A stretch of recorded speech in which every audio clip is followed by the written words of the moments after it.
Ẹ kú dédé àsìkò yìí gbogbo ibi tí ẹ ti ń gbọ́ mi lé lóko tàbí lẹ́yìn òde, jẹ́ kí a gbàdúrà ayérayé nínú àwọn ọ̀run aṣẹ́yìn lọ́ba fún àánú àti ojú rere tí ẹ̀yin Olúwa fi mú kí a tún rí ọjọ́ àìkú mìíràn nínú oṣù àṣepé. A gbé yín ga Ọlọ́run aláàánú wa, Ọlọ́run ọjọ́ ìsinmi. A fi ògo ìyìn àti ọlá fún orúkọ yín nítorí tí ẹ jẹ́ ká tún rí ọjọ́ ìsinmi mìíràn. A gbé yín ga. Ọ̀rọ̀ náà tí a gbọ́ lè ní ẹ jẹ́ kó ṣe ayé àti ọkàn wa ní rere, kó má ṣe lòdì sí wa ní ọjọ́ ìdájọ́, nítorí tí a gbàdúrà ní orúkọ Jésù Kristi Olúwa wa. Àmín ní orúkọ Jésù. Ìwé ọ̀run ṣíṣí tí a ti ọwọ́ olùṣọ́ àgùntàn Enoch Adéjàre Adébóyè kọ. Ení ọjọ́ àìkú ọjọ́ 14 oṣù keje. Àkòrí tí a ó gbéyẹ̀wò sọ wípé òfin ẹgbẹ́. A mú àkọ́sórí wa nínú ìwé Kọ́ríńtì kìíní orí ìkàndógún ẹsẹ̀ ìkẹtàléníọgbọ̀n. Kọ́ríńtì kìíní orí ìkàndógún ẹsẹ̀ ìkẹtàléníọgbọ̀n. Kí a má ṣe tàn yín jẹ o, ẹgbẹ́ búburú ń ba ìwà rere jẹ́. A sì mú bíbélì kíkà wa nínú ìwé Kọ́ríńtì kejì orí ìkẹfà ẹsẹ̀ ìkẹrìnlá títí dé ẹsẹ̀ ìkejìdínlógún. Kọ́ríńtì kejì orí ìkẹfà ẹsẹ̀ ìkẹrìnlá títí dé ẹsẹ̀ ìkejìdínlógún. Ẹ má ṣe fi àìdọ́gba dàpọ̀ pẹ̀lú àwọn aláìgbàgbọ́, nítorí ìdàpọ̀ kí ni òdodo ní pẹ̀lú àìṣòdodo? Ìdàpọ̀ kí ni ìmọ́lẹ̀ ní pẹ̀lú òkùnkùn? Ìrẹ́pọ̀ kí ni Kristi sì ní pẹ̀lú Béliálì? Tàbí ìpín wo ni ẹni tí ó gbàgbọ́ ní pẹ̀lú aláìgbàgbọ́? Ìrẹ́pọ̀ kí ni tẹ́ḿpìlì Ọlọ́run sì ní pẹ̀lú òrìṣà?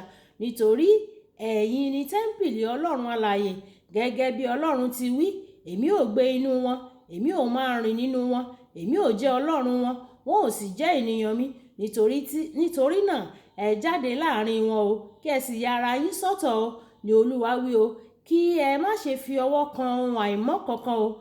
Èmi ò sì gbà yín, èmi ò sì jẹ́ baba fún yín, ẹ̀yin yóò sì jẹ́ ọmọkùnrin mi àti ọmọbìnrin mi, ni Olúwa Olódùmarè wí. Wàyí ẹ tẹ́tí bẹ̀lẹ̀ jẹ́ láti gbọ́ ohun tí olùṣọ́ àgùntàn Enoch Adéjàre Adébóyè ní fún wa ní ení ọjọ́ àìkú. Òfin ẹgbẹ́ jẹ́ òfin tó lágbára gidigidi tí gbogbo ènìyàn tó wà láyé gbọ́dọ̀ ní òye rẹ̀ kí wọ́n sì lò ó bó ṣe yẹ. Òfin yìí jẹ́ alárekérekè ní iṣẹ́ rẹ̀. Ọ̀pọ̀ ènìyàn kì í mọ̀ nígbà tí ó bá ní ipá lórí wọn. Wọn kì í mọ̀ pé àwọn ènìyàn tí àwọn sábà máa ń bá sọ̀rọ̀ máa ń ní ipá lórí bí àwọn ṣe ń ronú àti hùwàsí. Òfin yìí wípé ènìyàn máa ń dàbí àwọn ènìyàn tí ó bá ń kẹ́gbẹ́ pẹ̀lú rẹ̀. Ní ọ̀nà mìíràn, tí ẹnìkan bá ń bá ọlọ́gbọ́n ènìyàn rìn, yóò di ọlọ́gbọ́n. Bẹ́ẹ̀ gẹ́gẹ́ tí ó bá ń bá aṣiwèrè ènìyàn rìn, òun náà yóò di aṣiwèrè. Èyí hàn kedere nínú ìwé òwe orí ìkẹtàlá ẹsẹ̀ 20. Ẹni tí ó bá ọlọ́gbọ́n rìn yóò gbọ́n, ṣùgbọ́n ẹgbẹ́ àwọn aṣiwèrè ni yóò ṣègbé. Ní ilẹ̀ Yorùbá, àwọn àgbà wọn máa ń sábà sọ pé tí ewé bá pẹ́ lára ọṣẹ yóò di ọṣẹ. O gbọ́dọ̀ fi ara balẹ̀ yan àwọn tí ìwọ yóò máa bá kẹ́gbẹ́ o. Tí ọ̀rẹ́ rẹ kì í bá ṣe ẹni tí ìwọ ń wò, tí o sì fẹ́ dàbí rẹ̀, kí o sì fi irú ọ̀rẹ́ bẹ́ẹ̀ sílẹ̀ kíákíá o. Ǹjẹ́ ọ̀rẹ́ pẹ̀lú ọlọ́gbọ́n ènìyàn tí ó lè pè ọ́ níjà o. Jẹ́ ọ̀rẹ́ pẹ̀lú ọlọ́gbọ́n ènìyàn, ẹni tí ó lè pè ọ́ níjà. Àwọn ènìyàn tí o bá sọ àwọn ọ̀rọ̀ tó ṣe kókó pẹ̀lú máa ń jẹ́ ọ̀rẹ́ pẹ̀lú àwọn ènìyàn tó ṣe àbò. Má ṣe jẹ́ ọ̀rẹ́ pẹ̀lú àwọn ènìyàn tó ń ṣe àbòsí o, tí wọ́n sì ń nífẹ̀ẹ́ sí eré ṣíṣe nígbà tí ẹ bá wà papọ̀. Má ṣe jẹ́ ọ̀rẹ́ fún àwọn irúfẹ́ ènìyàn bẹ́ẹ̀. Irúfẹ́ ẹgbẹ́ mìíràn wà pẹ̀lú ayélukára. Àwọn ènìyàn kan máa ń lo àkókò tó pọ̀ nídìí tẹlifíṣàn àti kí wọ́n máa wo ìkànnì ayélukára. Ohunkóhun tí o bá kà tàbí tó ń wò, ó ní ipa tó tóbi lórí ẹni tí ìwọ yóò di o. Tí o bá kà á tí o sì ń wo àwọn nǹkan tó ń runi sókè, wọn yóò ru ọ́ sókè láti di ènìyàn ńlá o.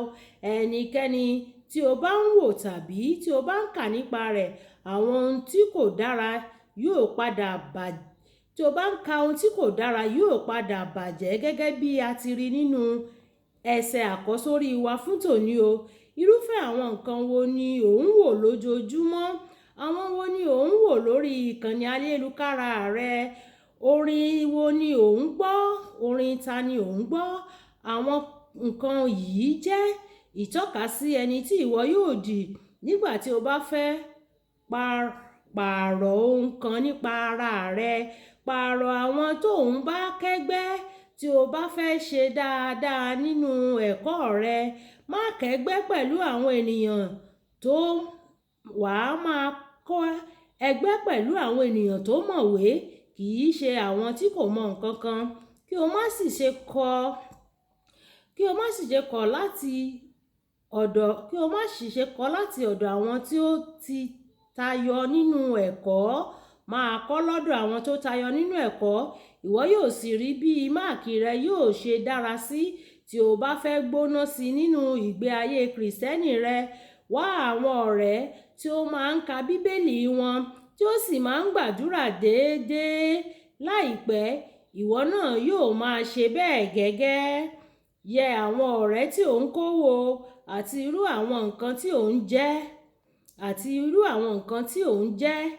Ǹjẹ́ wọ́n jẹ́ àfihàn ẹni tí o fẹ́ dàbí? Tí wọn kò bá rí bẹ́ẹ̀, pààrọ̀ wọn nísinsìnyí o. Kókó ọ̀rọ̀: ẹni àti ohun tí o bá ń bá kẹ́gbẹ́ pọ̀ yóò nípa tó tóbi lórí ayé rẹ.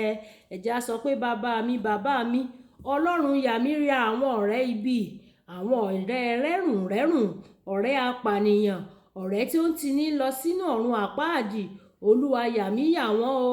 Gbogbo àwọn ọ̀rẹ́ tí kò ní ìtumọ̀, tí kò fògo fún orúkọ rẹ, Olúwa yà mí yà wọ́n. Ṣàánú fún mi. Ògo ni fún orúkọ yín o. Tó ti àgbàdúrà ní orúkọ Jésù Kristi Olúwa wa, àmín.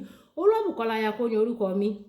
Ẹ máa share, kẹ́ máa comment, kí ẹ dẹ̀ máa bá mi pín fún gbogbo àwọn ènìyàn kí wọ́n lè jẹ àǹfààní ọ̀run ṣíṣí Yorùbá. Kí Olúwa kí ó bùkún fún wa o. A kú iṣẹ́ ìsìn ẹni o. Ìpàdé wa bí oyin. Ó dàbọ̀.